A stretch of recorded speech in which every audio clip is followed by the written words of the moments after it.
I think it's very funny when founders say that I'm open to the idea of a co-founder, but I just haven't found someone yet. A lot of people give us this spiel and usually it's bullshit.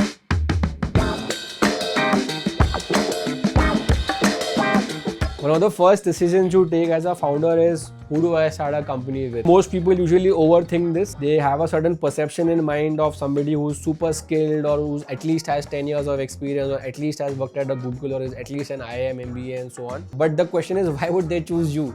Why do they know you? Do they have any relationship with you? Have they worked with you? The person who's most likely to become your co-founder is already in your circle. Think of all the people you know and make a list of who are the people that you would be happy working for. Either you admire them for their grit or their hard work or their intelligence.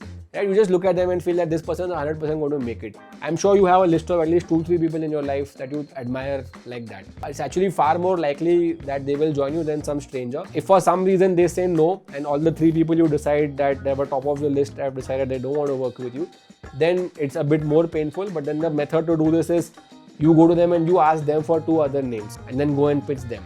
And then even if they say no, then ask them again for 2 names and so on and so forth. If you go meet like 40-50 people, you will meet one person who probably says yes. I feel it's actually very important to get a co-founder on board because the journey is long and hard and you can only do 18-hour days for so many days, right? After a while, you need a break, you need someone to fill in for you.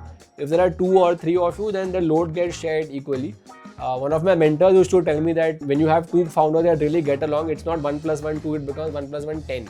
Because they bring ideas that you don't have, you bring ideas that they don't have. Together, when you gel, you think of things which on your own you would have never thought of. And the whole startup journey is basically a process of iteration, right? You come up with a thesis, you try it, it doesn't work, usually things don't work, and then you go back to the drawing board and you decide, right? Now, if it's only you at that drawing board, then ideas are going to be limited.